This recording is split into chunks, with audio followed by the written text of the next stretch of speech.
Good afternoon. I'm Ari Schwartz. I am the coordinator of the Cybersecurity Coalition, and it's my pleasure to welcome you here today. We plan to do this kind of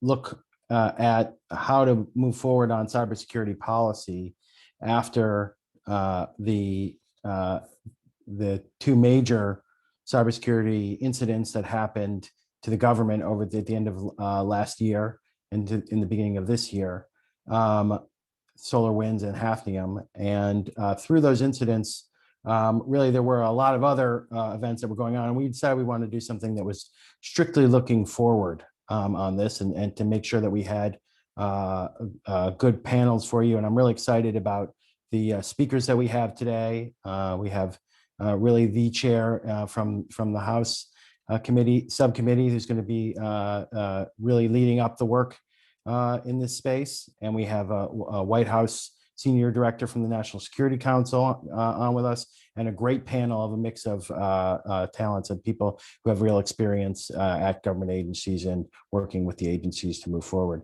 So with that, I'm going to pass things on to my colleague, Yardley Paulus. Yardley is one of our newest partners at Venable, who's on our legislative team.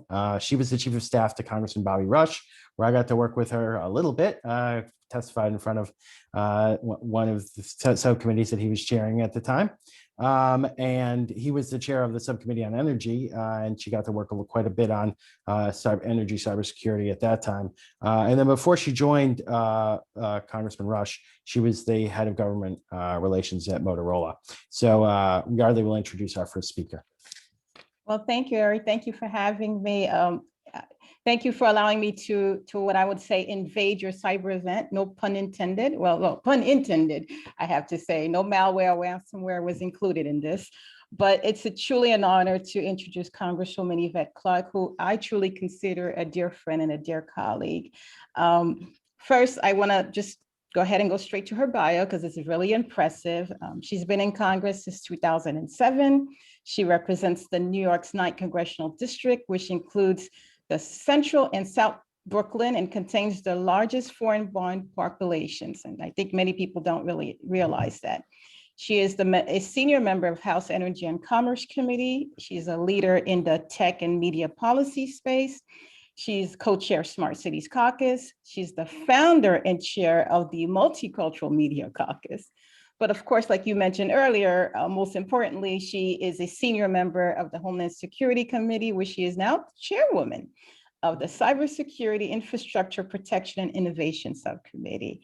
I know I've just said her background, it's very impressive, but I really want to talk about the most important things that I want to talk about is that Congresswoman Clarke is really a hero of mine. She follows in the footsteps of Shirley Chisholm. And as you know, she is unbought and unbossed. She always puts her interests of her constituents first. But not only does she follows in the footsteps of Shirley Chisholm, but also her mother, Dr. Una Clarke, which I also revered. That many may not know that, but Congresswoman Yvette Clarke did serve in the New York City's council, and she succeeded her mother, which was I think the very first mother and daughter succession team in the New York City Council. So that said, there's what I do love about Congresswoman and Chairwoman Clarke, I might have to give you your props and all your titles now, is that whatever she does, she always has what I would say, it's always bent towards justice, and whatever policies that she's authoring it could be from AI to even when she was at the New York City Council. Many of you may not know this, but she had a resolution to open up the Emmett Till case, which I remember. That what I'm trying to basically say that she was Black girl magic before we invented the term, and so. It's my pleasure to invite her today here. She is known beyond the walls of Congress. She extends everywhere, nationally, internationally also. She is known in the Caribbean nation to politicians and to the many people in the Caribbean. Usually they'll call on her for her expertise in immigration issues, in trade issues. And so it's an honor for her to be here today, to have her today, and to allowing me to introduce her today. So that said, I know we're short on time, so I had to hurry up and do this because I believe the chairwoman has a hard stop, but thank you for inviting me here today to introduce Congresswoman Yvette Clarke, Chairwoman. Well, first of all, let me say thank you. Can you hear me, Yardley? I can hear you, my sister. Oh, wonderful, wonderful. Let me first of all congratulate Oh, you thank you. on your new position, Mhm. and thank you for such a wonderful introduction. You know, we are going to miss you on the Hill, but we know that your talent is boundless. And you were probably like a potted plant in a pot, too small for your roots, so you had to liberate yourself. And we're grateful for all that you have done to make us smarter, stronger, better on Capitol Hill by virtue of your talent, expertise, and your persona. So thank you for all of your service to the public and to all of us on the Energy and Commerce Committee. We're grateful to you, Yardley. And I know that was your second or maybe your third stint. So we were just grateful for the time that you gave. And to everyone, a pleasant good afternoon. I'm Congresswoman Yvette D. Clarke, and I proudly represent New York's 9th Congressional District, which is Central and South Brooklyn. Let me begin by again thanking not only Yardley, but the Cybersecurity Coalition for inviting me to speak with you today. As many of you know, I serve as the chairwoman of the Cybersecurity Infrastructure Protection and Innovation Subcommittee on the Homeland Security Committee. What some of you may not know is that I served as chair of this subcommittee just over 10 years ago. And since that time, the National Protection and Programs Directorate has become the Cybersecurity and Infrastructure Security Agency, CISA, and Congress has empowered the Department of Homeland Security to better execute its federal network security mission, including through the use of binding operational directives and persistent threat hunting and numerous executive orders and presidential policy directives that have sought to provide clarity on how federal departments and agencies should work together to secure public and private networks from cyber attacks. Nevertheless, recent cyber incidents, from SolarWinds to Hafnium to the breach of the water treatment facility in Oldsmar, Florida, serve as a reminder that progress has come at an unacceptably slow pace. 10 years ago, my subcommittee held hearings on defending federal networks from sophisticated foreign adversaries, protecting our electric grid and other critical infrastructure from cyber attack, and clarifying the cybersecurity roles and responsibilities of entities across the federal enterprise. If I were to hold those same hearings today, I'm concerned that they wouldn't represent a decade's worth of progress. On top of that, there are new challenges to confront, from election security to supply chain security. And despite the rapidly evolving pace of threats over the past 4 years, efforts to mature the federal approach to cybersecurity were stunted by interagency turf battles, inconsistent leadership from the White House, and the failure to adequately invest in cybersecurity. That said, I believe that this is a promising moment for the federal cybersecurity policy. New leadership in the White House and recent cybersecurity incidents have forced my colleagues in Congress, officials in the administration, and our partners in the private sector to have conversations about bold policy ideas that seemed ambitious a year ago, but common sense today. And as chairwoman of the Cybersecurity, Infrastructure Protection, and Innovation Subcommittee, I'm excited to harness the momentum for change to improve the nation's cybersecurity posture. Today, I'd like to highlight 5 priorities I have to make meaningful progress on cybersecurity.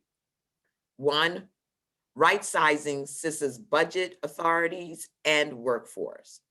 2, modernizing the federal network security.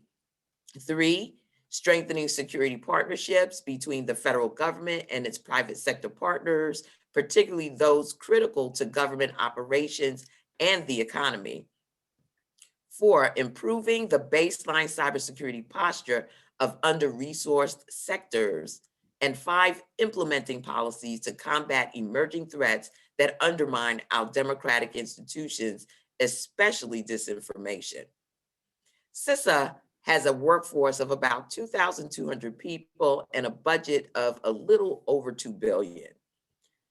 A little over half of CISA's budget supports its cybersecurity mission, which includes securing the networks of about 100 federal agencies and providing cybersecurity assistance to entities within 16 critical infrastructure sectors upon request.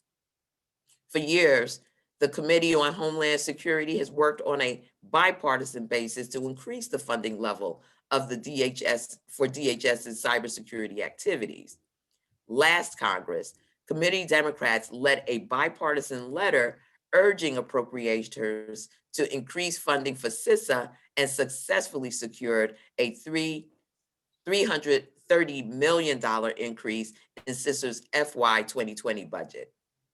Now, with the Biden administration at the White House, I expect more success on right-sizing CISA's budget and authorities this Congress. Already, the Biden administration has demonstrated its commitment to empowering CISA, to carrying out its mission, seeking $690 million for the agency in its American Rescue Plan. And I'm hopeful that the $650 million down payment Congress ultimately appropriated will be followed by more budget requests that enable CISA to better execute its mission and evolve its security programs to keep pace with the threat environment. Additionally, I'm encouraged by reports of a forthcoming executive order in response to the SolarWinds compromise that is expected to improve CISA's visibility of activity on federal networks and establish a cyber incident reporting mechanism. I look forward to partnering with the administration to provide CISA the full range of authorities it needs to serve as an effective partner to both the federal enterprise and the private sector. The SolarWinds campaign also raised important questions about the efficacy of CISA's existing federal network security programs, the Continuous Diagnostics and Mitigation Program, or CDM, and the National Cybersecurity Protection System. In particular, SolarWinds called into question the security value of these programs in light of the increased use of encryption, cloud adoption, and other technological innovations. I am pleased that CISA is thinking creatively about how to evolve these programs, but it shouldn't take a crisis to make sure that security keeps pace with technology. Moving forward, I will call on CISA to more frequently assess its suite of security programs and modernize them as appropriate. But CISA's success rests on more than the deployment of tools. It will require a talented workforce capable of analyzing new data and acting strategically based on it. Toward that end, I will push DHS to fully leverage its special hiring authorities and create new talent pipelines. While federal network security will be a top priority, the national security consequences of cybersecurity policy reach beyond our federal enterprise. Successful collaboration between the federal government and the private sector are critical to protecting U.S. interests in cyberspace, both on and off federal networks. The SolarWinds campaign and related compromises have reinvigorated conversations about how the federal government can best support private sector security efforts and what obligations private sector entities ought to have to the government. Last year's National Defense Authorization Act included recommendations by the Cyberspace Solarium Commission to facilitate better collaboration between the government and private sectors, including establishing a joint cyber planning office at CISA. But important provisions in the House passed bill, including language establishing a cyber incident reporting framework and a joint collaborative environment, were left out of the final package. Together, these provisions would have helped improve cyber threat information sharing and analysis and situational awareness of both the federal government and the private sector. Other Solarium recommendations included the codification of systemically important critical infrastructure were not considered. Recent cyber incidents, however, demand the Congress carefully consider proposals that will ensure more strategic collaboration between the federal government and the private sector on cybersecurity matters. From the state and local governments to the healthcare sector to water treatment facilities, opportunistic cyber attacks have disrupted operations, delayed the delivery of services, cost the economy, and consume the time and energy of cyber talent.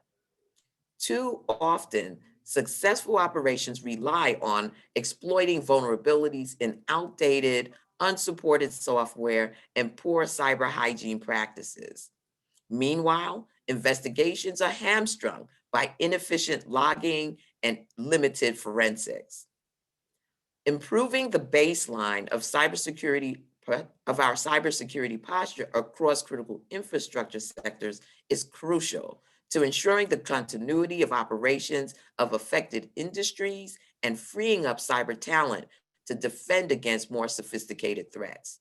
And toward that end, in the coming weeks, I will introduce the State and Local Cybersecurity Improvement Act, bipartisan legislation that authorizes $500 million in grant programming aimed at improving the cybersecurity posture of state and local cybersecurity governments. The legislation passed the House last Congress, and I look forward to getting it enacted into law. Additionally, I believe the administration's infrastructure package, the American Jobs Plan, is an opportunity to ensure that security is integrated or baked into critical infrastructure projects at the beginning and not tacked on at the end or patched up along the way. I'm committed to working with stakeholders to find opportunities to ensure that critical infrastructure is resilient to the cyber threats we face. And finally, the federal government's approach to cybersecurity must be sufficiently dynamic to respond to emerging threats, particularly threats aimed at undermining public confidence in democratic institutions. In recent years, our adversaries exploited social media to spread disinformation and sow discord among the public. As a member of both the Committee on Homeland Security and the Committee on Energy and Commerce, I've participated in countless debates about how to chart a path forward that respects Americans' free speech rights, but limits malicious information. As we observed on January 6th, unchecked spread of disinformation has real national security consequences. Moving forward, we must explore opportunities to inoculate the public from disinformation with authentic information and demand more transparency from platform operators so the public understands news feeds are populated. I appreciate the opportunity to be with all of you today. We have a lot of work ahead of us, but I am confident that cybersecurity is a bipartisan priority and that the Biden-Harris administration is committed to progress. And toward that end, I am eager to engage with stakeholders on the priorities I've identified and on priorities important to you. So to everyone in attendance, thank you for having me. Stay strong, stay healthy, stay safe, wear your mask, and get your vaccine when the time comes. We're all in this together. Thank you for having me once again, and enjoy the rest of the program. Thank you, Congresswoman. It's really a pleasure to have you here. And we we would really look forward to working with you going forward, especially on those areas that you outlined, state and local work, infrastructure is a key point, and building it in from the beginning is exactly the right approach that the coalition has supported, and the federal government piece, which is what we'll be talking about here in the coming hour or so. So we really appreciate your time, and we know you're you have a busy schedule, so we look forward to working with you in the future. I look forward to working with you as well. Thank you so much for having me today. Bye. Bye-bye. And then it is my pleasure now to move us forward and introduce no stranger to the Cybersecurity Coalition, Jeff Greene. Jeff is currently acting Senior Director for Cybersecurity at the National Security Council at the White House. He's joining us from one of the most historic rooms in the all the Executive Office building. Look at that. That's pretty nice. It's pretty snazzy. Jeff was one of the founders of the Cybersecurity Coalition, and when he was at Symantec, he helped to start and become one of the original companies on board, and we really appreciate everything that he did for the organization at the time. But just to give a little bit more of his background, before joining the National Security Council, Jeff was at the NIST National Cybersecurity Center of Excellence. And prior to that, as I said, he was at Symantec for 8 years. And then before that, he was senior counsel at the US Senate, where he worked on the Homeland Security and Government Affairs Committee. And throughout that time has really had a focus on cybersecurity, knows the issues extremely well. And we're lucky to have him in public service, and we appreciate his time here today. Jeff, on to you. Have I successfully unmuted? Ari, can you hear me? Thumbs up. All right, excellent. Yeah, there aren't a lot of rooms left to choose from, so we take what we can get. But obviously, I'm happy to be here today. Ari, thanks for the introduction. I have great memories of working with you and the coalition, even before there was a coalition, and I'm excited to see how far you all have taken it, and look forward to continuing the work. So I've been with the NSC about a month now, and as some of you, many of you on the phone will know, every day here is like a week. So I feel like a veteran at this point. So with that veteran's perspective, I thought I could talk a little bit about the administration's priorities in cyberspace. We got lucky that when the administration came in, everything was quiet in cyberland. There were no major incidents to deal with, and things mostly stayed quiet the first few months. It's not like there was a significant incident within hours of when I started at the NSC. Obviously, if only that were true, SolarWinds was still hot and heavy in the early days of the administration, and then Exchange happened. So things were busy, but even as work proceeded in those two areas, the administration's viewpoint was it's important not to just play defense. And that's why we've been pursuing a pretty ambitious agenda to modernize our cybersecurity posture, which I'll touch on today. I'm going to hit it from two areas. First, talk about the nature of our collective cybersecurity challenge, and then speak a little bit about what we must do about it together. And hopefully there will be some time for questions if you all have any at the end. So first, talking about the strategic challenge, it won't be news to anyone on this Zoom that both the U.S. public and private sector are under constant and sophisticated attack. Adversaries, foreign and domestic, criminals, criminal organizations, and sometimes a blurring of the two. It's not always easy to tell where one line starts and the next starts up. The challenge obviously is growing. SolarWinds showed that attackers are increasing in their capabilities, increasing in their sophistication, and becoming increasingly emboldened. But there is some good news. I think unlike 15 years ago, we have a fairly good sense of what we need to do. So what is that? The starting point for us here is shifting the mindset a bit. Incident response is essential, but we also have to prioritize incident prevention. And if you look right now, the cost of insecure technology is typically borne at the end in incident response and cleanup. But it's not just monetary cost. It's lost privacy, there's stolen PII, there's the emotional impact on the citizens of the country, potential loss of trust in the digital economy and everything that could bring with it. There's increased threat to our critical infrastructure. There is threat to lives if you look at some of the attacks across the world on hospitals. And then there's the loss of data and other information that's essential to our national security. The reality is it'll cost us a lot less and be more in the monetary bucket if we can build things better at the outset. So that is something we're thinking through pretty carefully in the executive order that you may have read about in the media, that the media has said we're working on, and we may have said it as well, to address key lessons from SolarWinds and from our cybersecurity posture generally. So I'll talk now a little bit about what the administration itself is doing. The Biden administration has a three-pronged approach to addressing the challenges. First is modernizing cyber defenses. Second is returning to a more active role internationally. And finally, ensuring America is better postured to compete. And the first point, modernizing cyber defenses, is really a fundamental part of the Build Back Better program. As I mentioned a moment ago, a threshold part of this is a fundamental shift in mindset. I don't think it was intentional, but after so many compromises, I think we've come to accept the incident response mode as the norm. And incident response is and will remain important. But while we have to really focus and keep that strong, we also can't accept that it has to be that way. We have to make prevention a priority, and we have to prioritize that in both our policies and in our investments. So getting there, how do we do that? That's the hard part. Several things that we've identified at the highest level, bold and immediate innovations, wide-scale investment, and then raising the bar for essential hygiene to improve all of our cyber defenses. Won't surprise you again to hear that the upcoming executive order is geared to drive some of that very change.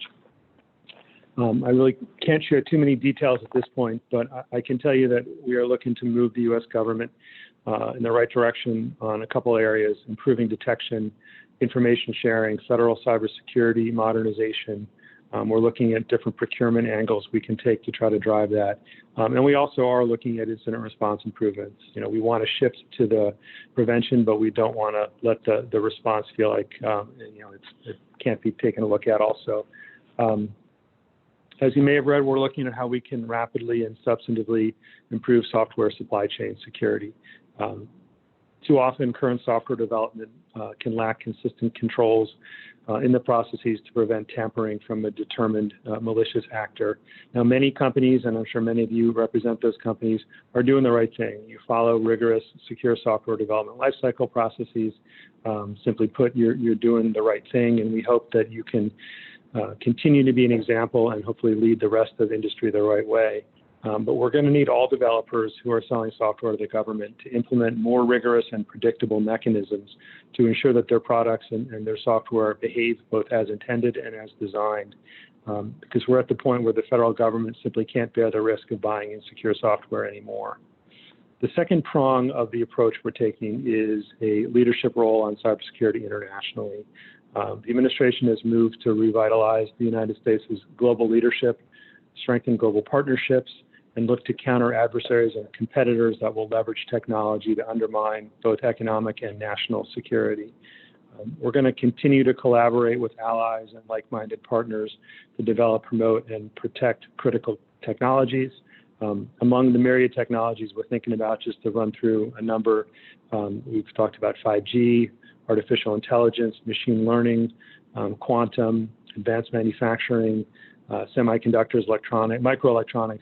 You get where we're going, space technologies. These are all going to be vital, are now and will continue to be vital to our national economic security. And we will look with those partners to counter adversaries and competitors who are seeking to use those technologies to undermine prosperity and national security.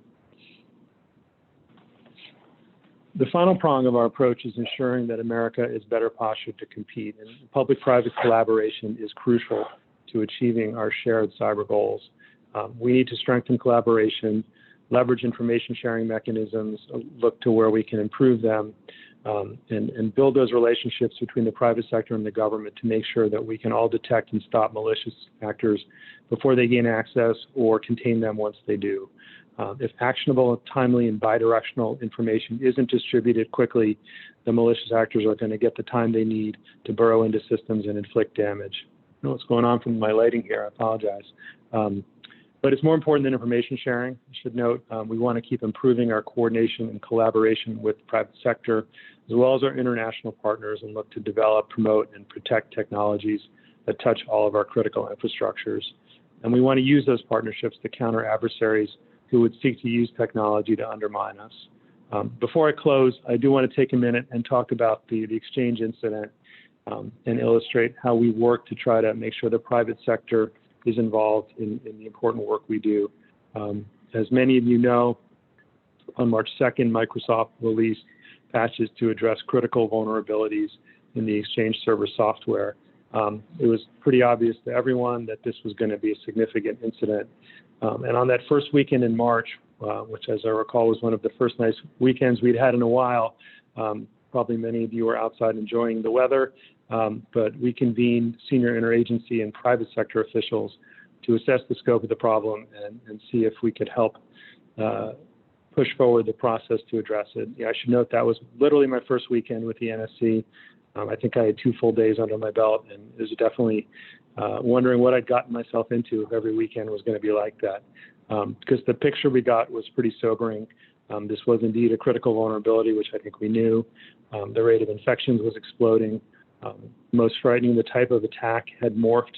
The attackers had shifted from what appeared to be data theft to dropping web shells, leaving behind web shells that would allow them to access these servers in the future.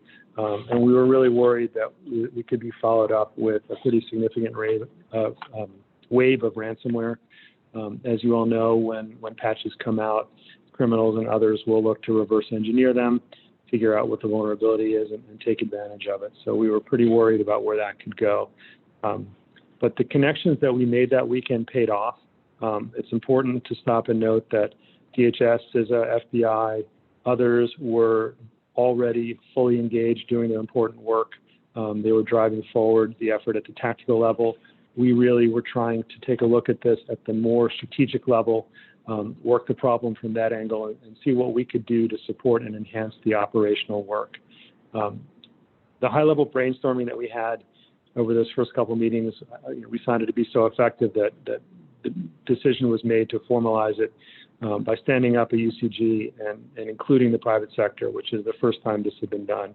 PPD 41 envisions that, but I don't think that had been exercised before.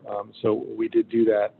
And we used those meetings to track high-level data, looking at everything from patch rates to the number of infected servers to deployment of ransomware, and to come at it from the angle of, what are the strategic limitations or pushes that we can have to help the operational folks get to yes faster.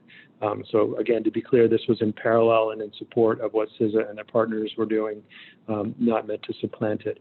But we did find that having that senior level engagement created a pretty productive and different mindset. It's cliche, but it was a strategic top-down look. Seeing where there were potentially issues that senior leaders could step in and resolve any underlying problems, not necessarily dispute, but sometimes authorities can come into question if there are questions of liability. So the goal really was to find a way to fix that problem, protect Americans, and settle those questions as quickly as possible. Sometimes that happens faster when you have people with decision-making authority in the room. The sad truth, no one will be surprised to hear, is there are going to be future incidents. Unfortunately, at the incident responder level, they've dealt with it enough time that there's pretty good muscle memory about what to do.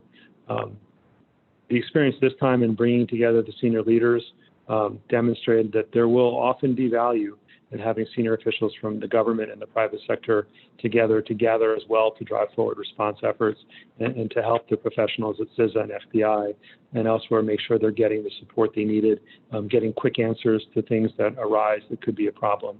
And the final point I'll make is reiterating that continued collaboration, working with you all in furtherance of our shared priorities is essential to moving forward. No one side in this is going to be able to have success, so we really need to stick together throughout this process. With that, I think I have a little more time, so let me pause and see if Ari has anything for me. Thanks, Jeff. That was really helpful. I'm going to start with a question that came from Harley Geiger. He says, thank you for being on the webinar. Question has to do with the administration's infrastructure plan. It appears that cybersecurity is not explicitly present in the plan. There's no cybersecurity specific funds or requirements. This is surprising given the significant cybersecurity incidents that have occurred. the executive order will help, but only so much can that critical infrastructure is in the private sector hands. What's the administration's plans for ensuring that the infrastructure legislative package integrates cybersecurity? And obviously, the Congresswoman spoke to this issue as well. And I would also say, I mean, even the broadband package and the other pieces of the, don't have the word cybersecurity in there separately, even if you don't have a separate cybersecurity piece too. So it's just following up on Harley's question. So we are working on a plan for cybersecurity in the critical infrastructure sector. It is pieces of it hopefully are going to be rolled out relatively soon. It is one of the things I jumped on when I came on board.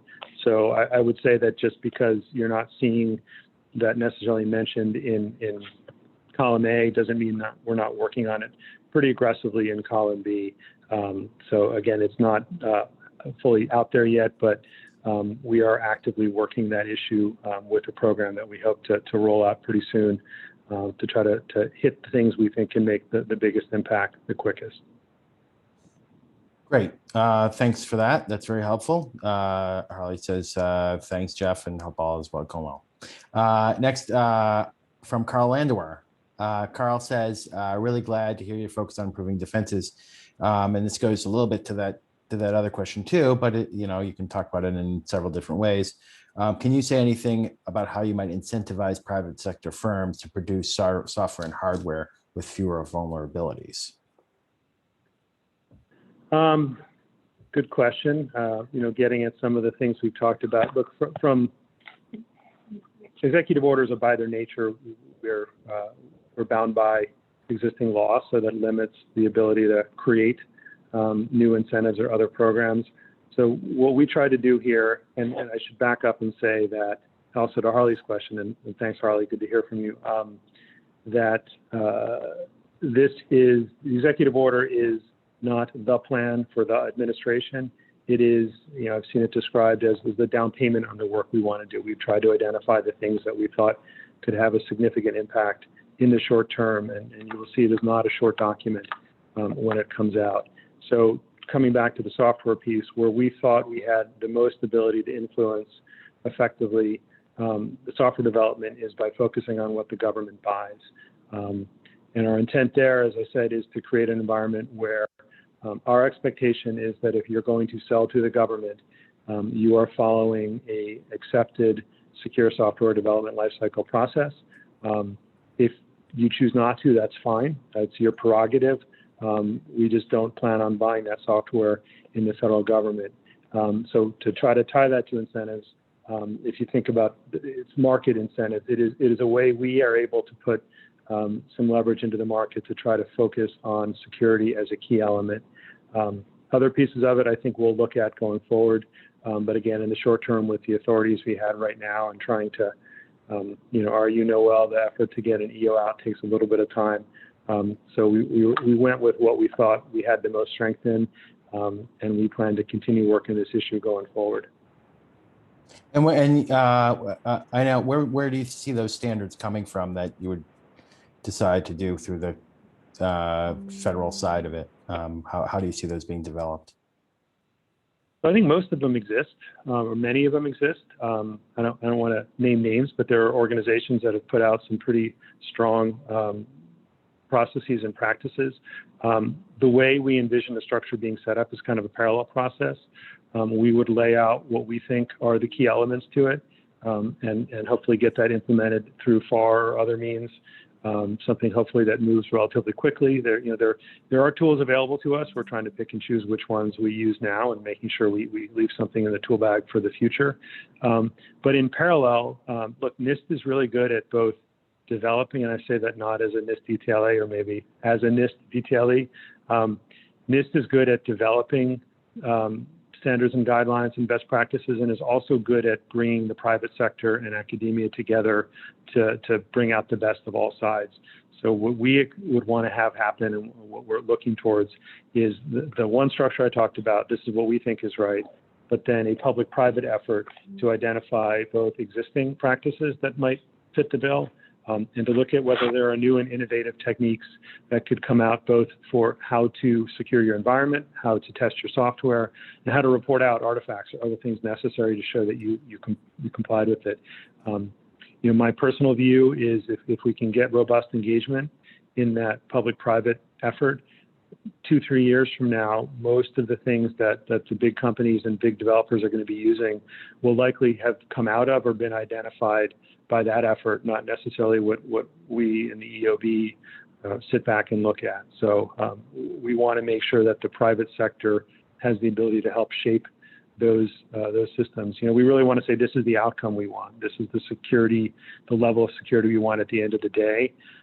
Smart people figure out the best way to do that. Following up on that, Eric Wenger asked, what do you see the sequencing between the EO, the draft report, the final report, FAR adoption, periods for companies to adopt, and the date that actual requirements come in? I mean, obviously you don't have to spell out the whole thing, but obviously it's not realistic to say, okay, an EO is coming out and then it's going to be in the FAR the next day. Can you give some sense of timing as to how you see some of that shaping? You don't have to go into all of it, but some of it shaping out. So what we envision, and again, nothing is final yet, but is parallel processes. We have confidence that NIST will be able to kick off a process pretty quickly and get an initial report out, 6 months or so on what they think, and with follow-up after that. But we want to start the rulemaking process at the same time because we want to make it clear that this requirement, and the requirement being the U.S. government isn't going to buy software that isn't built following certain processes, that is coming.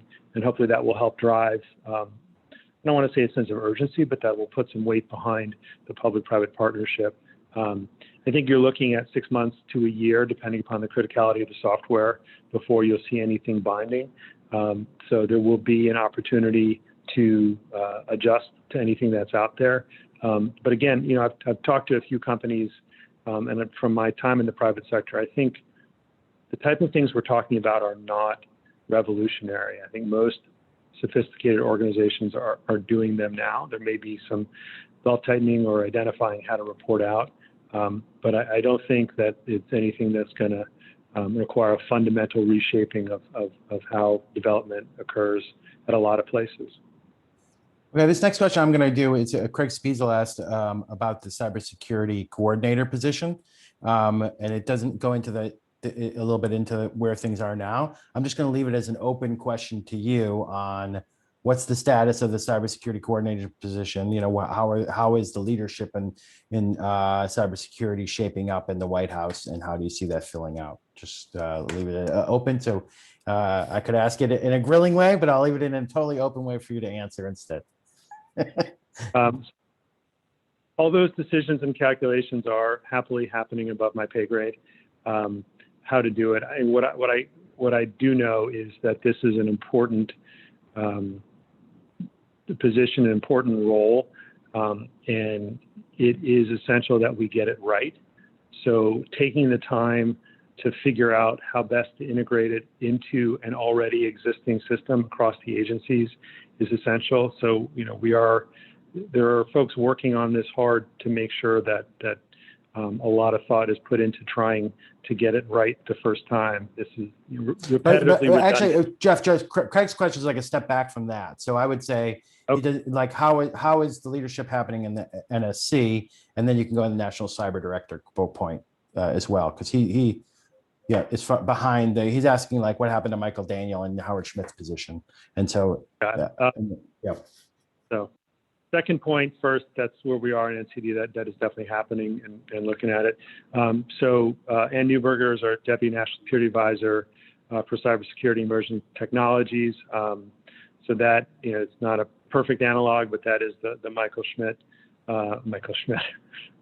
Daniel, Howard Schmidt position, but elevated. So this is the first time there has ever been a Deputy National Security Advisor for cyber, and that allows Ann to have a lot of ability to oversee the efforts and coordinate. So there's no lack of leadership on cyber in the White House right now. If anything, strengthened from previous positions. And well, I could ask Eric Wenger asked a question about Ovechkin and when he's going to pass Brett Hull.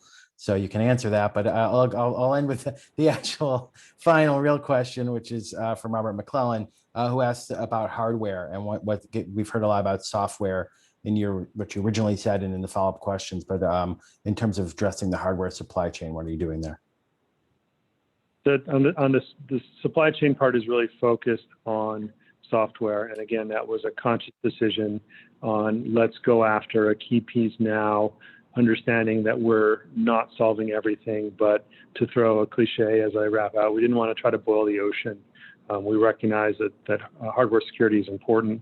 There are efforts that I think are underway in different parts of the government, but we specifically in the supply chain piece focus on software. Doesn't mean we think it's any less important. It's just a matter of what we wanted to get at first. And also, this was a lot of this was informed by recent incidents. Thanks, Jeff. Thanks so much for your time. We look forward to working with you and having you back at future events again, and really appreciate that you were able to do this for us today. I appreciate the opportunity. It's great to see little snippets of all of you. Hopefully next time we'll all be in the same room. It'd be great to see everyone. Yeah, I hope we can do that. I'm now going to move on to the panel, and my colleague Grant Schneider is going to lead the panel today. So I'm going to pass things on to him. Off to you, Grant. Great. Thank you, Ari, very much. And if our panelists can all turn their cameras on, that would be fantastic. Hopefully we will. Good deal. Great. And we've got everybody. So first of all, again, thank you to everyone for being here and spending time with us today. Obviously, really important topic and really important things for us to talk about. I'm going to do a quick introduction of our panelists, and then we will get straight into questions. You guys have figured out how to submit questions, so feel free to continue to submit some as well. So our panelists, first of all, we have Bridget Walsh. Bridget is currently the Acting Deputy Assistant Director for Stakeholder Engagement at CISA, the Cybersecurity and Infrastructure Security Agency. So probably many of you know Bridget and have interacted with her. She's been at CISA since CISA's inception and has been at DHS working in cybersecurity since 2008. So great to have you here, Bridget. Thank you very much. Next, we have Gita Srivastava. Gita is the Chief Technology Officer, Legal and Intellectual Property Strategy Officer at NetScout. Gita has been at NetScout since 2020 when Gigavation, the company she co-founded, was acquired by NetScout. Gita is an inventor, a technologist, and I think our only lawyer here on our panel. So great to have you here as well, Gita. Next, we have Stephen Hernandez. Stephen's the Chief Information Security Officer at the Department of Education. Stephen also co-chairs the Federal CISO Council, and I believe is still the government chair of the ACT-IACT Cybersecurity Community of Interest Committee. So very involved on the federal side. Previously to this role, Stephen worked within the Department of Education's Inspectors General Office and was also the senior official for privacy. So a really wide view on the subjects here. We also have Marty Edwards. Marty is a VP in Operational Technology Security for Operational Technology Security at Tenable. Marty's been with Tenable since 2019. Prior to that, Marty served in a number of industry and government roles, including being the longest serving and the last director of the Industrial Control Systems Cybersecurity and Emergency Response Team at DHS. Before that got rolled in, I think, into NCIC, and is, of course, now all part of CISA. So again, we've got a great panel here today. Really appreciate everyone's time. I want to get relatively straight into some questions. Obviously, we got a good view from Congresswoman Clarke and Jeff Greene. Congresswoman Clarke noted that our Chairwoman Clarke, she was the chair of this committee 10 years ago. I did not realize that, so I learned something today, or a lot of things today, but that's one of. And she noted that progress in this space has really been unacceptably slow. And so we would like to really have a discussion about what do we need to do moving forward? What are the actions we can take? This isn't really a what happened with SolarWinds and Hafnium, but really what do we need to do about it? And in my mind, when we look at some of these incidents, and I really appreciate Jeff's focus on prevention, and I think prevention is important. However, I also really think the question I want to talk a little bit about is, I don't think some of these issues and incidents are going to be preventable. And in fact, he talked about that we will continue to have incidents. So to me, a bit of the question is, how do we protect ourselves from the things we can't prevent, right? And maybe that's going to just, as he said, narrow down the activity of a malicious actor, detect activity faster, and be able to respond and have incidents that have less consequence. So others probably have different opinions. I actually want to start with you, Stephen, and just get your take of what was the SolarWinds incident a preventable incident, and sort of what do you think some of our first steps should be? The only way it was preventable is if you were doing the wrong things and you were not patching and not on the right version, or you had your SolarWinds server down at the bottom of a lake somewhere. That was really the only way. And it's always good to respect the adversary, and in this one, incredible. By some estimates, up to 5,000 hands touched this particular attack. It was designed to circumvent test environments, check for IP ranges, and ultimately, if you did everything right, I kept up to date on my patches, and I was a good system owner, that's where you got owned. And so I think that we have to come to the recognition that there are going to be some unavoidable consequences of playing the IT game. I go out and I have a very safe Subaru 5-star crash test rating in Europe. It doesn't prevent somebody from T-boning me in an intersection. But to that same point, I loved your conversation earlier about how do we start shifting the conversation? Maybe I can't prevent the boom, and that's what we like to call that middle section of the NIST cybersecurity framework. But can I move it further right on the timeline, and can I make it smaller? And can I shift the time between when I detect it to when I can do something about it? And I think those are some very important questions. I love the conversation earlier from both the OMB gentlemen and our Congresswoman, in that they both echoed that same sentiment. Yes, we do need to build out the left of boom conversation and make sure we have assurance and quality, but at the same time, we still have to be able to understand our environments, understand the behavior and what we think is normal operation, and then when we detect abnormality, be able to respond in almost real time. And this gets into some other topics like software-defined networks, microsegmentation, zero trust, which I'm sure we'll dive into in this conversation. But the short answer is we need to be prepared for these. I think the success of this attack will only embolden others. Great, thanks, Stephen. Does anyone else want to chime in on that? Go ahead, Gita. Yeah, I think that's a really, really good way of putting it. And I think it's really important. But first of all, it's an honor to be part of this incredible panel. And thank you to the coalition and Congresswoman Clarke for her keynote and Director Greene's discussion. I think like Stephen said, those highlight the importance of, not only moving faster, but the need for a public-private partnership to fight the next frontier of cyber threats. So, in my role, I'm now the CTO of legal and IT strategy at NetScout, where we focus on network monitoring and service assurance tools. And I joined after I co-founded Gigavation, which focused on specifically cybersecurity for critical defense and commercial applications. And so that included VDI applications, device attacks, data exfiltration. And I will say that, even then, 10 years ago, we were assuming you have a breach, assume that there's going to be a problem. stop fighting human nature. And, when we founded the company with a team of MIT alums, we benefited certainly from government small business innovation grants early on, a partnership and helping us understand what does the system look like, what are the problems we need to address.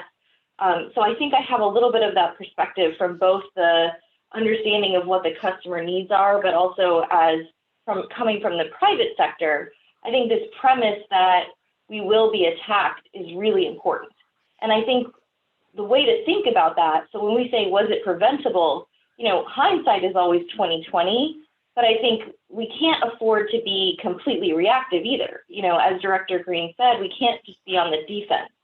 So I think what needs to change is part of how we think about the problem, right? If the next threat could be dynamic, if the next threat could be a zero-day attack, then we need to get back to some of the core principles as we're designing and architecting systems, and as we're moving to modernize our systems. There are certain tenets that we should be looking at. And so I think we'll get into some of those, but I think some of the others are, the tenet of least privilege.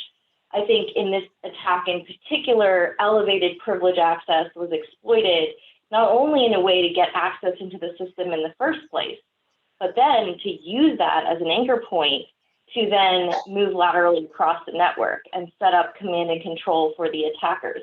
So there are models where we can look at more agentless opportunities following this tenet of least access. And then the other side of it is, I think, so one side is thinking about how to reduce our vulnerability. I'd say the other side is, and we can get into this also, is thinking more about the remediation, proactively before you set up a system, before you switch to a new technology, let's ask the question, if this was compromised, fully compromised, what would it take to take this system down? What would it take to turn it off? And that answer is going to become more and more difficult as complexity of the network changes and increases. But it's still something that I think, government, you should be asking us as companies. We should be providing a plan for how that should work. And I think on the government side as well, there should just be, I think, more focus of this systems level thinking of how will remediation work across my system. Yeah, and it certainly sounded from Jeff's comments, I think, that we're going to see, that the administration is going to focus on how can the buying power of the government drive some of these behaviors, right? How can we, from an acquisition standpoint, and it's, one of the, I won't call it an easy lever, making changes to the federal acquisition regulations, not necessarily simple, but it's certainly a lever that we have. Bridget, you want to chime in? Yeah, I think that's a good segue. When it comes to things like SolarWinds, but SolarWinds is not the sole example of obviously sophisticated actor threats that entities, whether they be on the private sector side or the government side, face every day, to be honest. But most agencies currently do not have capabilities to detect and respond to sophisticated cyber events. At all levels, at all entry points. Those are hard to build, they're expensive to maintain. And I think this goes very nicely into what you were starting to mention about why shared services come into play and why they should play a major role. I think for, especially when it comes to government enterprise and getting to what Gita and others were saying, this is, I think, where we see value of being able to consolidate some of the application and detection capabilities, and being able to see that at several consolidated points versus spread out points across the entire very large federal executive branch networks. Yeah, it's interesting that you, and I agree on the shared services. And actually, Marty, I want to turn to you because, one of the conversations or one of the things is that SolarWinds kind of was a shared service, right? And we have seen cyber actors, malicious actors target shared services, managed service providers. But how do I hack into one thing and get access to many, many, many different victims, which was exactly what happened here. And so, is there something that as we start to think about shared services, that we should be thinking differently about them? Or are there going to be some who say, hey, you actually need to move away from shared services because they become too much of a risk? What are your thoughts? Yeah, I thank you, Grant. I think that you have to do your due diligence on the software hardware implementation that you're using for the shared services. But ultimately, everybody is a target, right? So they're going to pivot to the path of least resistance. You need, I loved Jeff's comment again about the proactive nature. You need to ferret out where those paths of least resistance is and continue to increase the overall cost for the attacker. That's where defense wins, right? Is where we make the cost of entry too high for the offensive capability. Another area that I know this conversation originates around the SolarWinds and the Hafnium intrusions, but I heard both Congresswoman, Chairwoman Clarke, and Jeff refer to critical infrastructure, and of course that's an area that's near and dear to my heart from my old ICS CERT days. And the truth of the matter is that in the federal government, we have reasonably good instrumentation across the enterprise networks that comes from the shared services at CISA, but we have almost no visibility into federal operational technology or industrial control system networks. So, I'd like to see us put those together, right? Where we're interested in improving critical infrastructure, critical national infrastructure, cybersecurity, and we'd like to improve the shared services coverage coming out of CISA. So happy to kind of drive down that path a little bit more in the panel.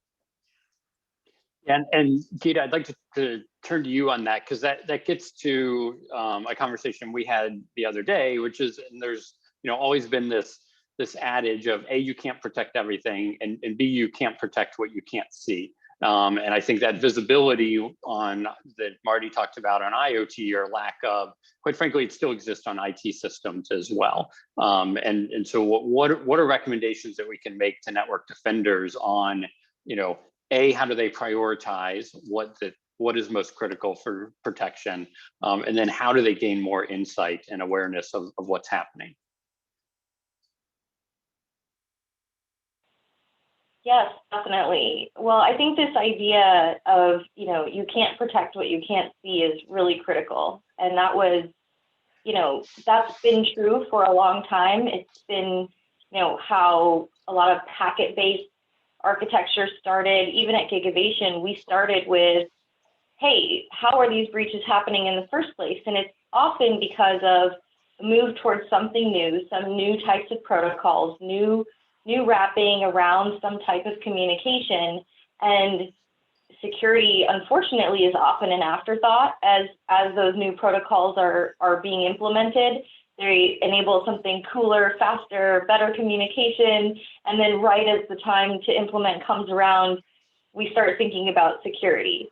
I think that's improving now. We started at this more than a decade ago, but I think that unfortunately that still persists. And so this idea of we need attention and visibility into the network, into the infrastructure, down to the packet level is really important. And so I think there are a few things to think about when you think about that model. And I'll just give an example. So when I talk about the idea of more traffic getting wrapped in these encrypted protocols, that adds security in some ways, but it also obfuscates traffic. And so that becomes a potential threat vector at the same time. So when we used to have systems and huge deployments of infrastructure where we had end users on workstations with, full operating systems, we had agents on every workstation monitoring the user behavior, looking for insider threat, malware, attacks, just continuously. Now we often have users on thin clients or even zero clients. And their activity is tunneled through a VDI or a virtual desktop infrastructure. And there are huge cost and security advantages to these newer models. I'm very sensitive to, what Bridget was mentioning, that there are times when we need those centrally managed, we need to make that possible. So we never want to impede the user experience. At the same time, there are also security benefits to that. You don't have to worry about making sure every endpoint has the latest patch or update. But now you can run those updates at once, but the fact that you can run those updates at once and centrally is also a new threat vector. So it's not that we want to avoid new innovation and new technology, we just need to pull the security thinking into it. And this was something, when we study engineering, when you get the core basics, we actually had an event about this. It was a joint, you mentioned I'm the only lawyer. So we had, when I was editor-in-chief of the Harvard Business Law Review, one of the things we did was have an actual tech session. So we jointly, between the engineers from MIT and the lawyers who sometimes are at a different level, we were thinking about, okay, so what do? We want to have compliance. We want people to be following the encryption, the latest standards and protocols, but we also don't want to obscure the very attack we're trying to prevent in these encrypted channels. So it's not always, I think we have to be careful about reflexive action where we think encryption is always good, or, agent models are always better, or agentless is always better. It can depend. And when we lose visibility into the activity of, where an attacker goes, we're also creating a target, because every time we obscure more traffic, that becomes a new place where the attacker wants to go. And I liked the phrase earlier of respect the attacker. If we create a pathway for it, they're going to find a way to get into it. So, I think we need to think about, it's not always that we can avoid a protocol that might obscure visibility, but we need to think about, before we implement it, what is the mechanism? What is the way that we will remediate if there's a problem? And as technology advances, is there a way that we can make sure that the right players have access to what they need to do the monitoring they need to do? So if I'm going to implement this system, where are the touch points where it hits critical pieces of my network? And can I instrument something there where I can actually insert security or an active monitor or something, which is something that we're really focused on at NetScout now, and especially merging in the gigavation technology. One of the things that they were already doing, which is an interesting combination of service assurance and security, you really can't have one without the other. You can't have an operational network without also managing security at the same time. And I think the world is changing, where we used to think of those as two separate things. We now need to think of that as one and the same goal. And how can we actually implement systems that give us both a powerful and effective network for productivity, as well as a secure and safe network, so that when something goes down, we don't lose productivity for the next few weeks while we're trying to go implement, manual fixes across servers because we didn't think about the remediation plan. Now, I think that's a great point. And Stephen, I want to turn to you and ask, do you think, and not just in the Department of Education, but kind of as talking to other CISOs, do federal agencies have the tools and capabilities and the skill set to implement and really do the things that Gita is talking about? And then Bridget, just I'm going to come to you and ask about how we're going to help private industry in that same realm based on Secretary Mayorkas's comments last week. I love your question, Grant, because the interesting answer that I'll start with is yes. And it begs the question, so what's going on here, right? And when we look at what we have at pick any federal agency or department, you're going to see we all have security operations capability. We all have continuous diagnostics and mitigation and the tools therein. We all have sensory fabric. We all have essentially all the right building blocks to do what we should be doing. On the workforce, it can be a challenge competing with private sector to get great cyber minds that also understand things like how the government works and also how contracting works and how you bring it all together. And so really what we're at is a precipice of trying to find, when we get those right skill sets in that can, frankly, for the most part, 80% of the solution is there, bring these capabilities together, and then really talking about that last 20%, which is bringing us into things like zero trust and near real-time monitoring and seats like that. I always love the conversation around, well, we can't protect everything. And I always liken that conversation to, well, if you can't afford to tip, maybe you should think again about eating out. Because there's just a necessary quality here where if you need something and it's a mission necessity, we need to be able to protect it appropriately. And I think this gets into some of our conversations with how well are we integrating with the mission space to make sure they understand that, yeah, you know what, building this for the government or procuring it for the government, it may cost more, but we also have a higher threshold of responsibility, accountability, and monitoring than folks in the private sector. And as cybersecurity professionals, we need to be able to bridge that gap and have that conversation across the different business lines so that hopefully we can move ahead.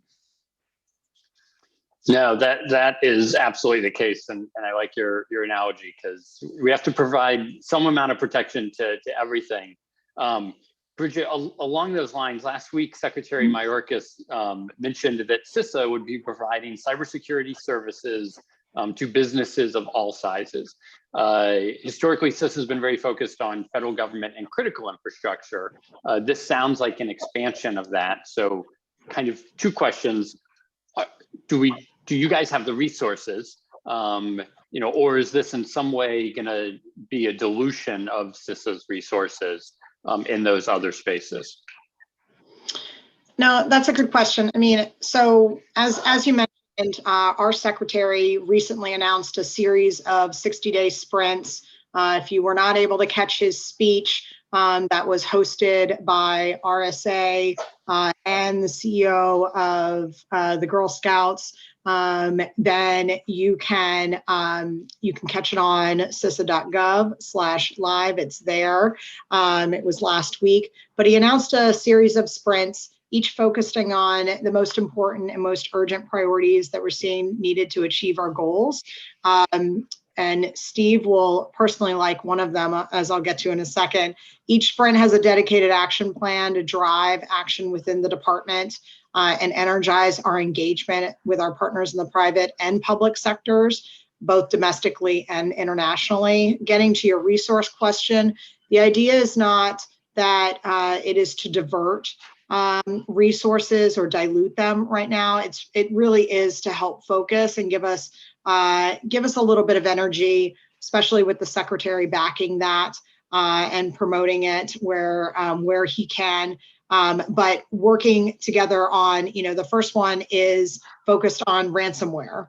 And we haven't officially kicked it off yet, but we will soon be doing so. And that is one of those attack vectors that literally can get anybody. If you're leaving the front door open, then you are susceptible not just to ransomware, but a whole host of different cybersecurity incidents. So our goal is that while we're promoting the awareness for prevention and remediation of ransomware attacks over a 60-day sprint coming soon, that it will also help prevent a whole lot of other cybersecurity incidents and have organizations actually take advantage and really look at their risk mitigation plans and fix some of those open doors, if you will, open doors and open windows. We are also looking at, as part of that, we'll be tackling, again, like I said, prevention and response, looking at collaborating with our private sector and our government partners. The idea is to help them minimize the risk of victimization, as well as strengthen our capabilities to disrupting those who launch the attacks and the marketplaces that enable them. Is a very specific one, some actions that we're going to be looking to take. But again, it's because ransomware will be our first sprint coming out the door, so we have a little more details on it. But not only sharing alerts on ransomware campaigns like we did with FBI and HHS late last year when we had credible threats, information, providing, of course, best practices on how to prepare and respond to ransomware incidents, such as what we did with the Multi-State Information Sharing Analysis Center last year. And again, trying to raise the awareness of reducing the risk to ransomware. Over the longer term, we want to obviously get to and evolve to a more national level capability to block emerging types of ransomware and foster the market for scalable protective innovations. And this is where Steve's going to hopefully get excited about. It's something near and dear to my heart as well. But closely related to that is focusing our second sprint on cybersecurity workforce. We can't tackle ransomware and the broader cybersecurity challenges without talented and dedicated people who can help protect our schools, hospitals, critical infrastructure, communities, businesses at large. And of course, folks like Steve and myself are looking to hire all eligible people that are out there. And we don't have cool coffee clubs and ice cream carts and other things that the private sector can offer. So it's really about a value of mission of trying to protect, a major piece of the federal government. So we feel your pain, Steve, on that. We'll also be announcing later this summer a third sprint focused on mobilizing action to improve the resilience of, and Marty's going to get excited about this, our industrial control systems. The cybersecurity incident at the water treatment facility in Florida last month was another reminder of the substantial risks that we need to address when it comes to ICS. And having worked with Marty for a very long time in this space and advocacy for this, we're very excited to be working not only with the interagency, but of course with the private sector in the ICS space.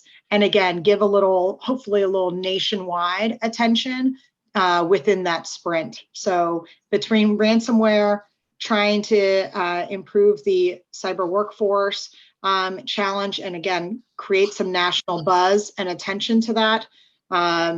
If you want job cybersecurity, I tell every single parent out there, kids are doing some kind of STEM, they will have job security for the rest of their life. And then, of course, ICS, I think, will be quite busy for the next couple months going into the fall. Marty, you want to jump in?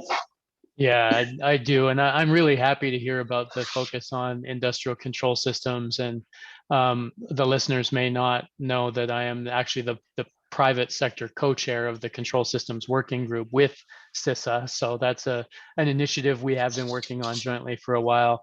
But Grant, what I wanted to kind of talk about that I haven't heard anybody say is that when the federal government comes forward with new requirements, or CISA comes out with a binding operational directive to, direct federal departments and agencies to implement some type of cybersecurity, the private sector sits up and listens, right? And so it's kind of this lead by example concept. And I actually believe I didn't do a very good job of that when I was in government, that I focused so much externally on the private sector that we could have done a better job of leading by example. But, so your question about did CISA have enough resources and is there enough, to go around?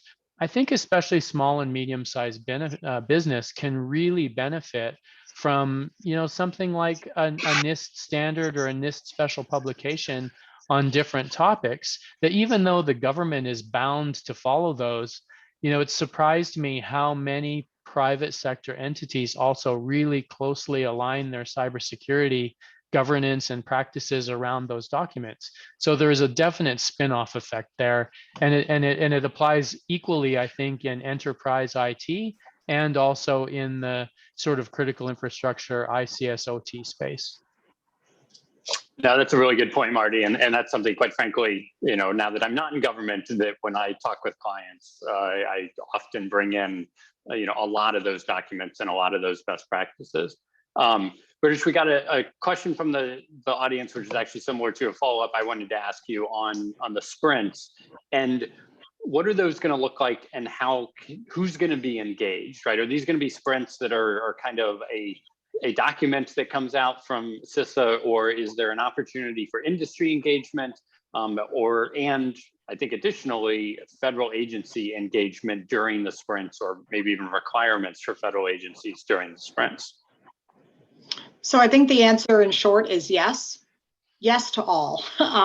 We will be looking at collaborating with our private sector partners, things like ransomware.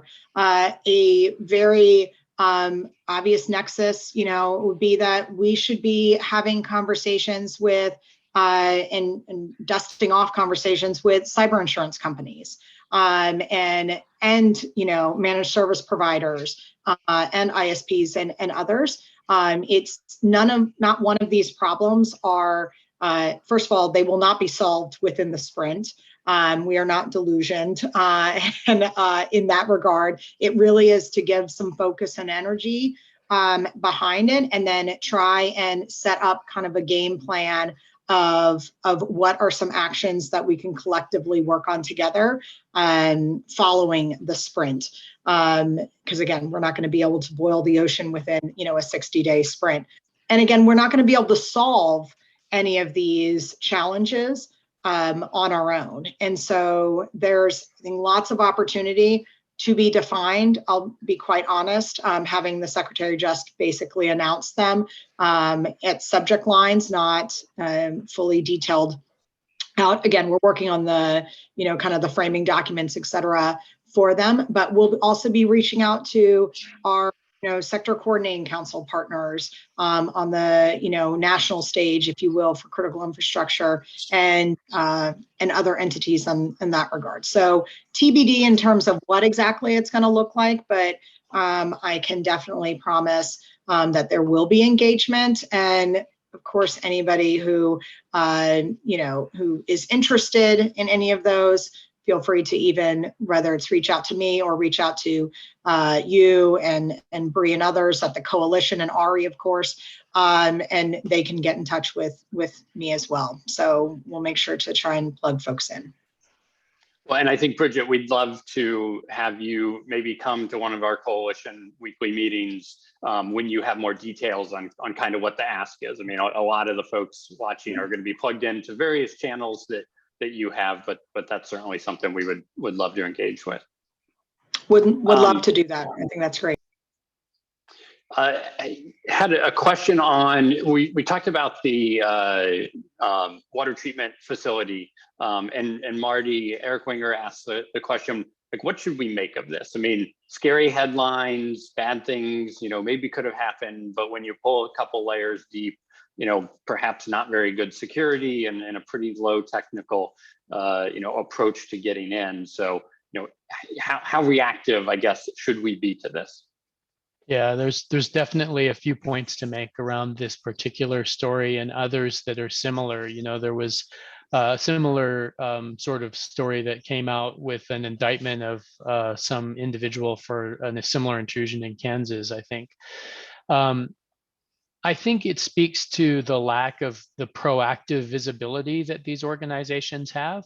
It was fairly low-hanging fruit, right? You have an internet accessible system that has weak credentials and or is running an unpatched, or not sufficiently patched version of some secure remote access software.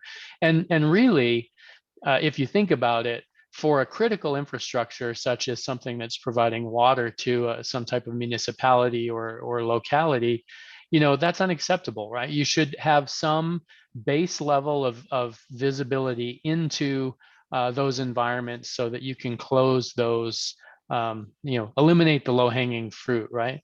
So that's kind of case number one, is get that visibility and continuous sort of monitoring in place so that we, even if you can't do anything about it because of budget constraints, like a water facility that may be under rate controls, tax base is where they get their money from, you should still know that you have a vulnerability or a weakness there, so that you can take steps to put it into the budget, for the future to close or mitigate it.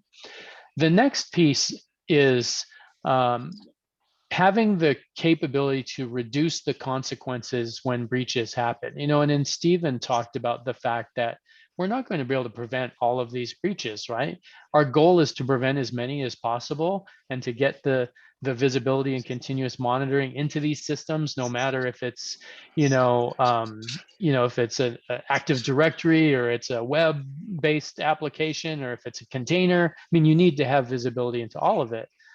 But there's a whole group of engineers that are working on something called CCE. It's essentially an acronym for cyber-informed, consequence-driven engineering. And in the case of a water sector, it was this incident in Florida. It was an astute operator that saw the mouse moving around, saw the numbers change on the screen, and took action to prevent something from happening.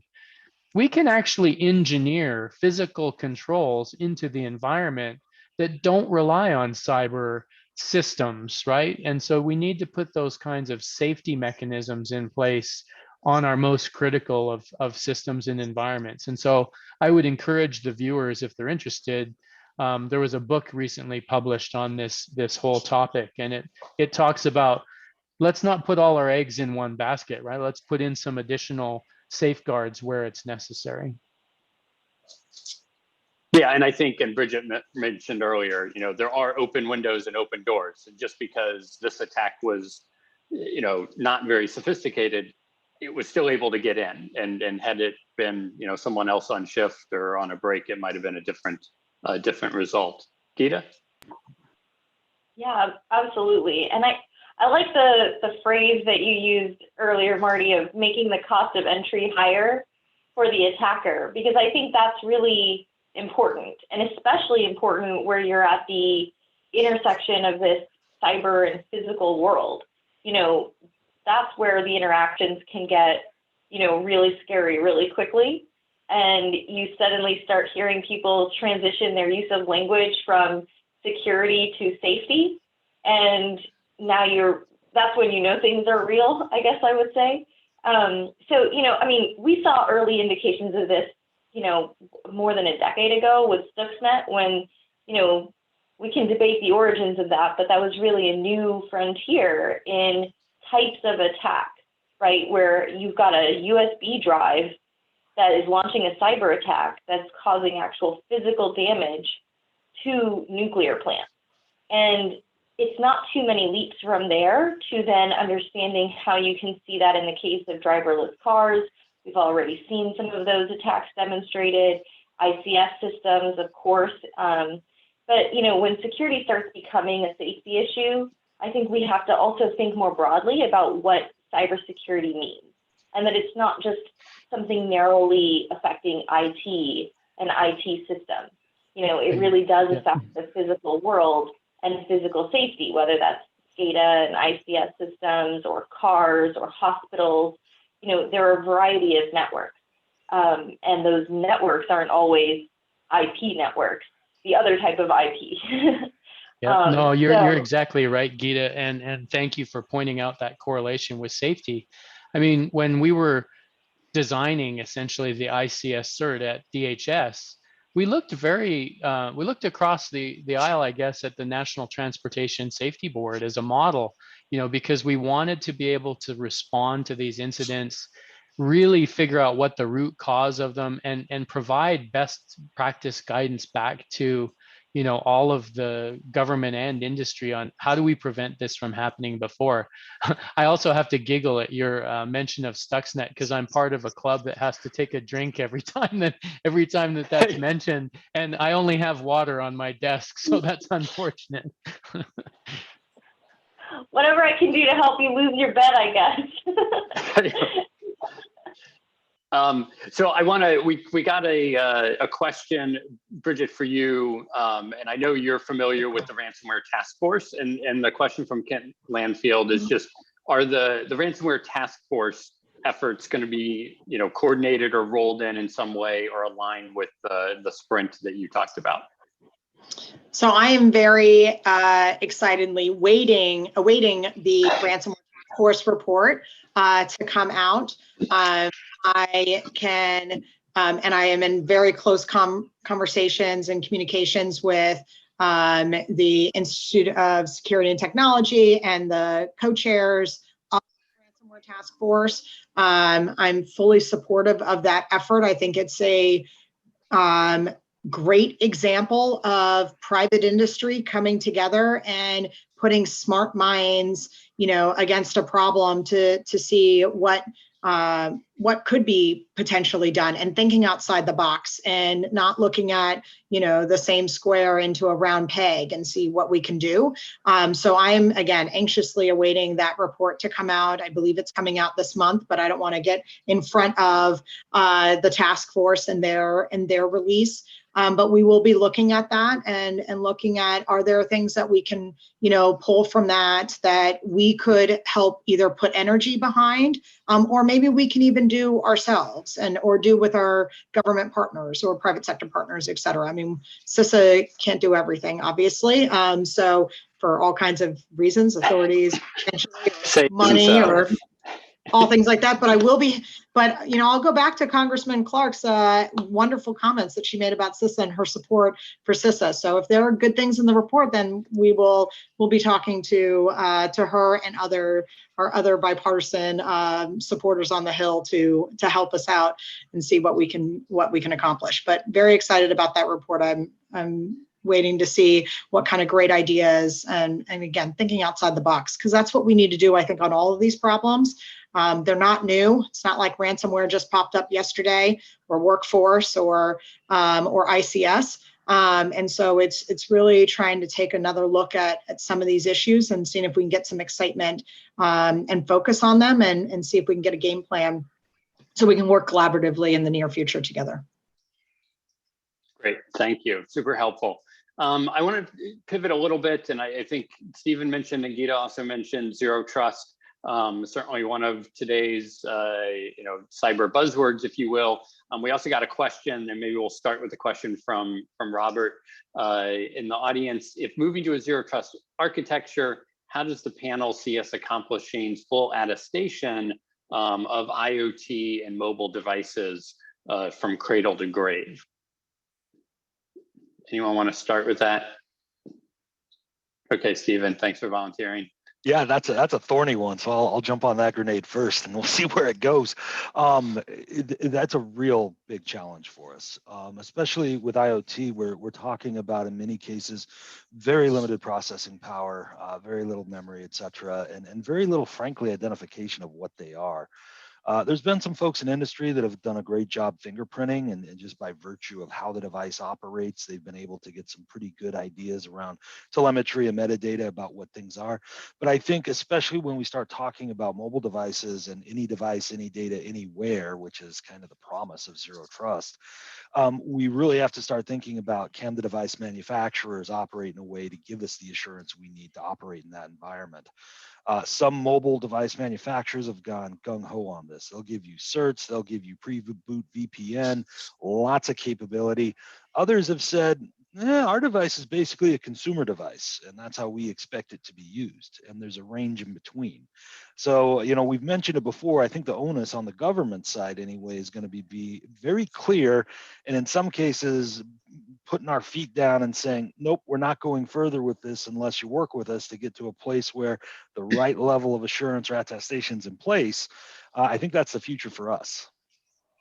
Yeah, and I want to comment there that your point, Stephen, on hey, this is a consumer device versus this is an industrial or a more critical device is, I think, absolutely necessary, because we're sort of conflating terminology and use cases when you take a sort of commercial grade video camera that's cheap at your local hardware store, and you plunk it into a government environment to use for security monitoring. It's just not the same.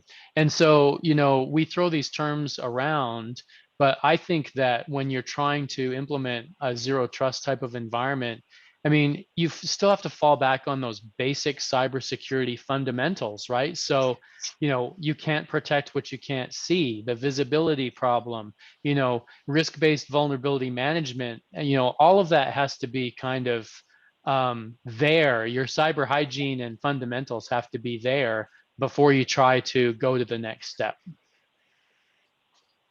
Gita, and then Bridget.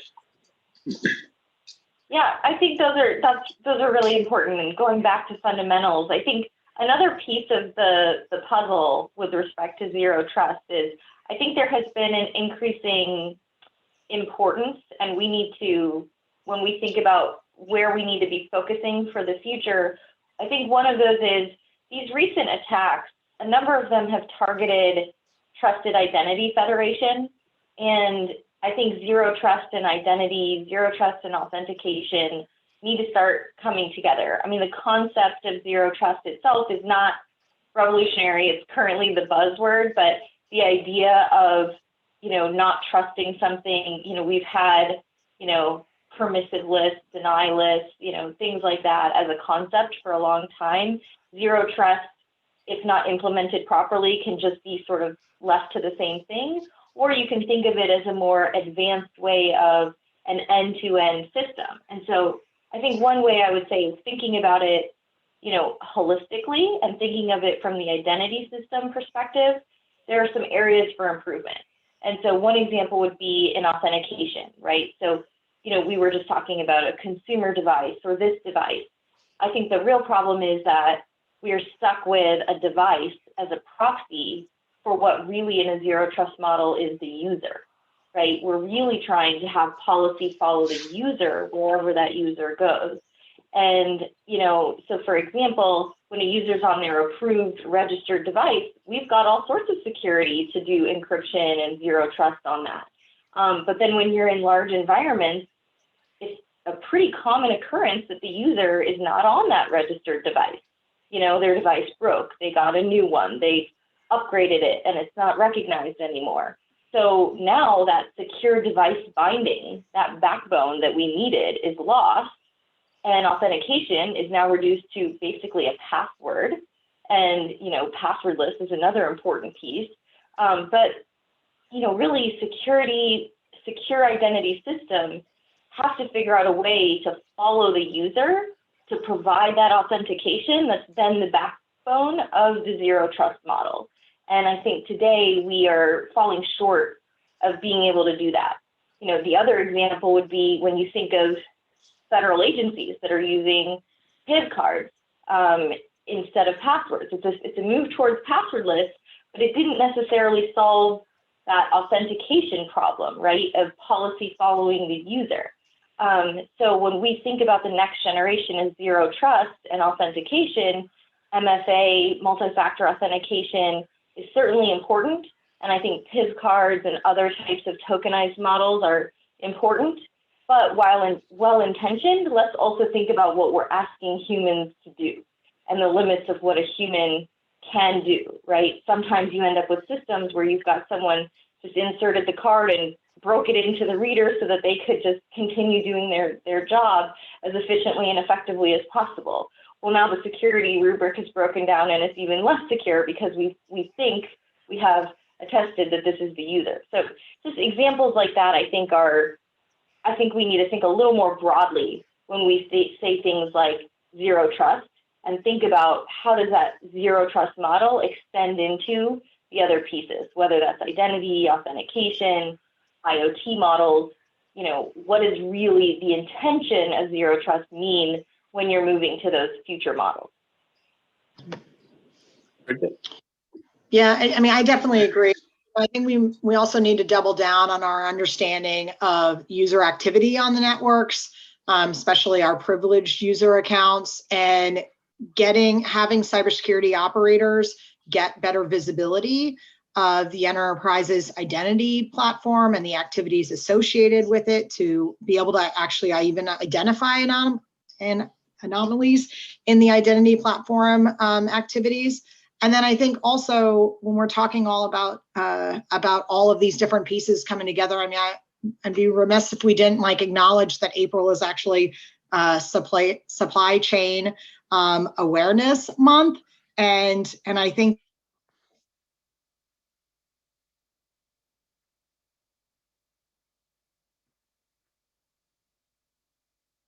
Okay, I think Bridget, we lost you. Are you back? Back but You're muted. muted. Sorry about that. That was my VPN auto starting because I'd apparently been connected on work too. A security feature. Yes, security feature, not, yeah. Anyways, I mean, April is Supply Chain Integrity Month. And so I think that, you know, all of that kind of comes together as well, that we need to look at the full picture. We need to understand what we're plugging in where, and we need to understand not only where we're getting it from, but also what are the security practices that these entities that we're relying on to give us all of these pieces, how and what are they following on their own regard, and, you know, doing things like strengthening even our mandatory contract compliance, you know, language and things like that. I think there are a lot of different things that we can do to take advantage of these incidents. Yeah, and I think supply chain is super important. Obviously, SolarWinds was a supply chain event. It was also an attack on trust relationships and identity, really at a bit of its core. But one thing I want to pull, you know, we had the conversation about, is this webcam a commercial device or an industrial device or going to be for the government device? And I feel like one of the analogies that I often think about are automobiles, and I think Stephen talked about is Subaru, that's super safe. You know, we have a lot of rules to help prevent accidents, right? Lots of rules, lots of signs, lots of lights out there. But we also then mandate that everyone's got seatbelts and airbags in their cars, and it's not just, you know, for commercial vehicles, it's for private vehicles as well. And do we need, I guess, mandates or to do away with the separation, or the idea that, you know, this is just a commercial device? Because a small or mid-sized business owner who wants a webcam in their organization is going to just go to a box store and pick one up, or go on Amazon or wherever they're going to go, and not necessarily be able to distinguish, because it's hard to distinguish which of those, you know, which is a commercial device versus an actually what we'd call an industrial device. Marty? Yeah, you know, I think that eventually we're going to be forced to come up with some sort of hierarchical system or methodology to categorize or classify devices into their use cases. I think it's going to happen. There's an organization that I'm a member of that's called the BCS, and stands for Building Cybersecurity, because it started in the real estate sector. And the CEO of that organization is Lucian Niemeyer, who came out of the NSC from the previous administration, and is was an assistant secretary at DoD. And so what they're trying to do is take what are really complex cybersecurity standards and build an overlay framework on top of that that says, hey, if you need this level of cybersecurity, then these are all the controls that apply to you. But if you need sort of nuclear grade cybersecurity, then you need all this stuff over here on the right-hand side. And you know, it's kind of fashioned a little bit after the Leeds energy efficiency model. So, you know, that mom and pop sort of shop that may not need really robust cybersecurity on the device could say, oh, I want to buy this one that's a bronze level device. But Stephen might have an application where they're doing security monitoring in some area that they need a higher level. So they would choose that. And the manufacturers then could get some device certifications. And we see this in the industrial control system world with ISA IEC 62443 has a variety of levels for device manufacturers to get certified against. You know, one of the challenges is, and it was nice to hear Jeff, who's been a good friend for a long time, refer to some more international collaboration, because if I'm a manufacturer in Germany, I don't want to have to get my device certified in Asia Pacific and in North America and in Latin America and in Europe. And then, you know, you want to have reciprocity in these systems. So I do believe we will have to have some type of requirements, I guess, if you want to call it that, as far as what is a baseline cybersecurity look like. Great, thanks, Marty. So I want to, we've got about 10 minutes left. I think what I'd like to do is maybe just poll everyone on the panel on, you know, given where we're at, given the conversation we've had, given the cyber year we've had, what are your recommendations for policymakers? What would we like to see? What messages, if we can give messages back to the Congresswoman and back to Jeff Greene, what would they look like? And it can be around federal cybersecurity, around critical infrastructure, around commercial, any of those. And we'll start with Gita because that's the order on my screen. Sure. Well, I think this is a really helpful discussion, and I think the conversations today, even starting before our panel, just really reflect the importance of working together, I think, on solving some of these issues. And I'm really heartened to see that. I'm not surprised to see that at all. As I mentioned, we started my own path in this started with collaboration with the government itself. And so I think finding more opportunities for engagement and to talk about what are the pressing challenges and where are the gaps, really. There are some times where the gap may just be an implementation issue, but sometimes it really is a technology or there is a mismatch between where the technology is and where the threat is, and we need to identify those and focus more specifically. If I was going to be more specific, I think some of the things to think about would be to just reiterate, one is the reducing our vulnerability side. Obviously that's always the first piece. That includes, architecture, that includes systemic approaches like zero trust, and are we really truly thoughtfully implementing the principle of least privilege? Are we giving elevated admin privileges to an agent on our network? Does it really need that? Is it mission critical? Can you achieve network monitoring without an agent-based model? Can I achieve the mission without that? And I think that's a question that has to be reevaluated continuously because technology is changing. So what the answer might have been a year ago might not be the answer today, and it might not be the answer tomorrow. So I'd say, and secure supply chain, those would go in the bucket of reducing vulnerability. The second bucket would be the assuming we have a breach bucket of let's think about remediation more proactively. Let's think about if we just assume that there's going to be a compromise, what is the plan? What is the action plan to fix this? And that's really where I think public-private can come together very closely and needs to do so even more of let's work together on what that plan looks like. If I've put something that's baked into every server on my system, and that's going to require basically a manual remediation that could take weeks, then maybe that trade-off just isn't worth it. Or maybe it is, depending on the mission. But let's actually have a thoughtful discussion about that, and then again, reevaluate that as we go. And then finally, I think it would be kind of what we just touched on towards the end there of taking some of these new approaches or old approaches and updating them for kind of what we really see in modern technology. So what we might have seen with air-gapped systems and isolated systems may not really be possible. The types of security approaches we used back then with SneakerNet just might not be possible going forward. So if we have to bring new approaches in, what are the new models to do that?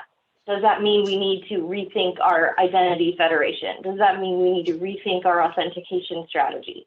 And as we do that again, I think doing that as much in collaboration with the government as possible would be helpful, because I think the last thing that's helpful to anyone is the private sector trying to do that in a vacuum, or the government trying to do that in a vacuum and issuing a, hey, here's the new rule, we think that it should be this way, and then we're struggling to catch up. I think sometimes we see that with those, knee-jerk reactions like I was mentioning earlier, and so the more collaboration we can have, the better. And I'm really pleased to see all of that in today's discussions, both before the panel and today during our discussion. Great, thank you, Gita. Stephen? I agree with everything that's said, and a few things that have really stood out to me as part of this conversation is first, this discussion around supply chain. We need to protect and advance our authorities. You know, the FASC was an incredible start on some of the biggest, thorniest problems. But to get ahead, we really have to take that type of an approach and grow organically to all of our IT so that we can apply the appropriate standards that we need for supply chain assurance. And that's going to be a long walk, and we're going to need the right appropriations, the right authorities to do that. And then arm in arm, we're going to have to be working with our procurement folks, because if I need good security technology and services yesterday, and I go out and put a procurement out, and then I'm protested pre-award, and then I'm protested at award, I'm maybe 9 months out at best to getting the solution I need in my environment yesterday. And so I think there's a discussion to be had there about what can we do on the acquisition side to make sure that when we need security services, technologies, capabilities, that we can get them, and we can get them rapidly, and we can get the right solutions in place. And then finally, I think that the idea of positive requirements is the right approach as we're talking about the technologies or the solutions, whether it's IoT or anything else, because building out positive requirements and saying, if you don't meet X, sorry, you're just not competitive for us, that's an even playing field. And that's something where we can engage industry and we can talk about what that looks like. We've had some history in the past of going down kind of the deny list approach, thou shalt not buy X or thou shalt not buy Y. It works. It's exceptionally painful. It's a long drawn out process. And we don't have the bandwidth to do that with everything. So I do want to thank the panel. I've learned a lot today, and I appreciate the audience as well. Great questions. And thanks for having me here today, Grant. Thanks, Stephen. Appreciate it. Bridget? Again, I mean, kudos to the coalition for putting this together, and great opening speakers. I learned a lot as well. It's always good to hear directly from our legislative and executive branch partners. So appreciate that. To be honest, I've been taking notes on the side because I really wanted to hear what folks thought of this last question and what there more can be done.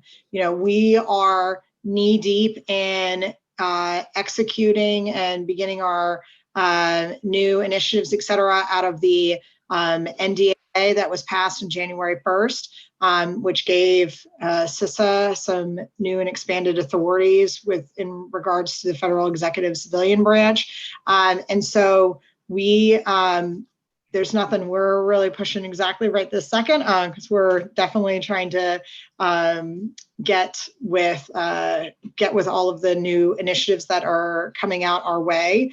But I think, you know, in what terms of what Gita and Stephen said, I think, yes, I mean, major focus, of course, on supply chain.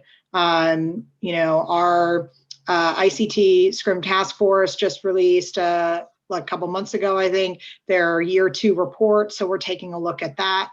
That was done with private sector partners. And I think there's a lot to be done, like Stephen said, on that, on just supply chain in general. And then obviously the importance of working together. We, as I've stated before, not one of us on the screen can do it by ourselves, even with the most well-financed organization. And so I think it's really going to be a matter of working together to see what solution will fit the most people, and then where are the gaps where we need to address with certain, let's say, stakeholders.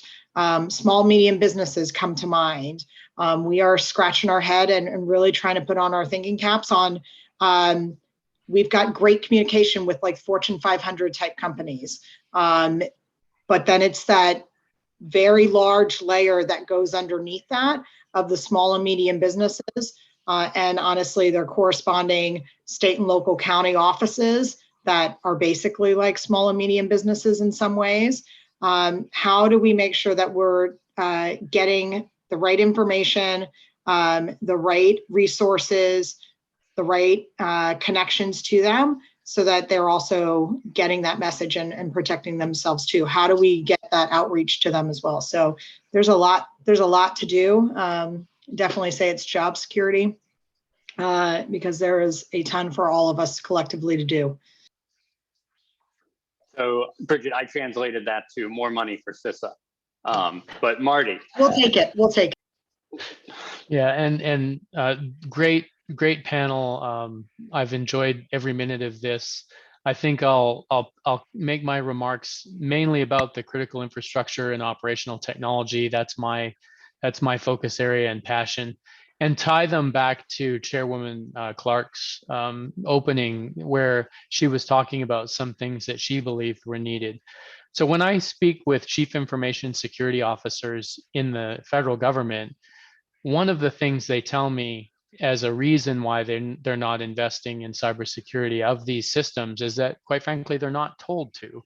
And so I think that some guidance or requirement from, whether it comes from the White House as an EO, whether it comes from FISMA reform, or whether it comes from CISA as a binding operational directive, federal departments and agencies need to be told that industrial control systems, operational technology are part of their cybersecurity fabric, right? And they're important for this country, so we need to work on protecting them. And I would say the private sector corollary to that is boards of directors who have fiduciary responsibility need to tell their chief information security officers the same. So secondly, the chairwoman talked about, under-resourced sectors and about, funding reform. It does no good to tell people to do something without providing a means to do it. And so I think we have to swallow the pill and prioritize where we make these investments in cybersecurity. And Gita really referenced it several times, and that's analyzing your mission systems. Where are your most critical of systems? And it seems like the IT or enterprise environment has had high amounts of cybersecurity spending for a while, maybe not high enough, but these other critical systems have been, quite frankly, underinvested in and ignored.